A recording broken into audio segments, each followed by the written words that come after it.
প্রিয় দিনী ভাইয়েরা, আজ আমরা রাসূল সাল্লাল্লাহু আলাইহি ওয়াসাল্লাম এর জীবনের 7টি গুরুত্বপূর্ণ অভ্যাস জানব, যা মানবদেহের জন্য অত্যন্ত উপকারী এবং বিজ্ঞানীরা ওনার প্রাত্যহিক জীবনের কার্যাবলী নিয়ে গবেষণা করেছেন এবং মুসলিম বিজ্ঞানীরা এই 7টি অভ্যাসকে শ্রেষ্ঠ অভ্যাস বলেছেন। সকাল সকাল ঘুম থেকে জাগ্রত হওয়া। রাসূল তাড়াতাড়ি ঘুম থেকে জাগতেন এবং দিনের কাজ শুরু করতেন। আজ বিজ্ঞান প্রমাণ করে যে সকাল সকাল ঘুম থেকে জাগ্রত হলে মানুষের মধ্যে প্রোডাক্টিভিটি বেশি থাকে এবং সেই সঙ্গে যারা দ্রুত ঘুম থেকে উঠে তাদের হতাশা কিংবা দুশ্চিন্তাগ্রস্ত হওয়ার সম্ভাবনাও কম থাকে। 2. স্বল্প আহার গ্রহণ। রাসূল অসুস্থতা প্রতিরোধ করার জন্য কম খেতেন। বহু বছর পরে বিজ্ঞান আজ প্রমাণ করে যে স্বল্প আহার গ্রহণ আমাদের মধ্যে রোগ প্রতিরোধ ক্ষমতা বৃদ্ধি করে। 3. ধীরে ধীরে খাদ্য গ্রহণ। খাওয়ার পরে মস্তিষ্কের সংকেত আসতে 30 মিনিট সময় লাগে।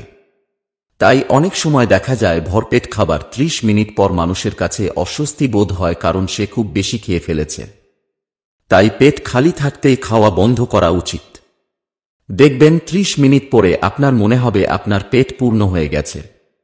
অথবা ধীরে ধীরে খাবার গ্রহণ করতে পারেন, যার ফলে আপনি বুঝতে পারবেন আপনার পেট ভরে গেছে। 4. পরিবারের সঙ্গে খাবার খাওয়া। আমাদের রাসূলুল্লাহ সবসময় পরিবারের সবাইকে একসঙ্গে সাথে নিয়ে খাওয়ার ব্যাপারেই উৎসাহিত করতেন। আজ বিজ্ঞান বলে যে পরিবারের সবাই একসঙ্গে খাবার খেলে অনেকাংশে মানসিক চাপ কমে যায়। 5. 3 শ্বাসে পানি পান। মহানবী 3 শ্বাসে পানি পান করতেন। এটা সুন্নাহ।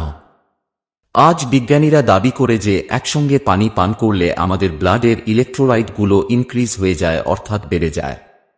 এর ফলে মাথা ব্যথা, মাথা ঘোরানো এবং ভারসাম্যহীনতা সৃষ্টি হতে পারে। 6. রোজা রাখতেন।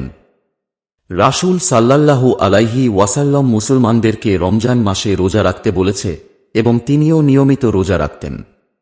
আর আজ জাপানে বিজ্ঞানীরা রমজান মাসে রোজা ঘোষণা করেছে এবং তারা বলেছে যে রোজা অত্যন্ত স্বাস্থ্যকর এবং শরীরের ক্যান্সার কোষগুলি বিরুদ্ধে লড়াইয়ে সহায়তা করে। 7. সুস্থ থাকা। ইসলামের 5টি স্তম্ভের মধ্যে 3টি মানুষকে শারীরিকভাবে ফিট এবং সুস্থ রাখে। নামাজ আদায় করাটাও একটা শারীরিক ব্যায়াম। বিজ্ঞান অবশ্যই আমাদের হৃদয় এবং মস্তিষ্ক সুস্থ রাখতে প্রতিদিন ব্যায়াম করার পরামর্শ দিয়ে থাকে। নিয়মিত 5 ওয়াক্ত নামাজ আদায় করাটা একজন মানুষের শারীরিক ব্যায়ামের প্রয়োজন পূর্ণ করতে পারে। রাসূল সাল্লাল্লাহু আলাইহি ওয়াসাল্লামের অভ্যাসগুলো যদি আমরা আয়ত্তে আনতে পারি, তাহলে একই সঙ্গে তার সুন্নাতের অনুসরণের পাশাপাশি আত্মিক পরিশুদ্ধির পাশাপাশি শারীরিকভাবেও অসুস্থ ও সবল থাকতে পারব ইনশাআল্লাহ।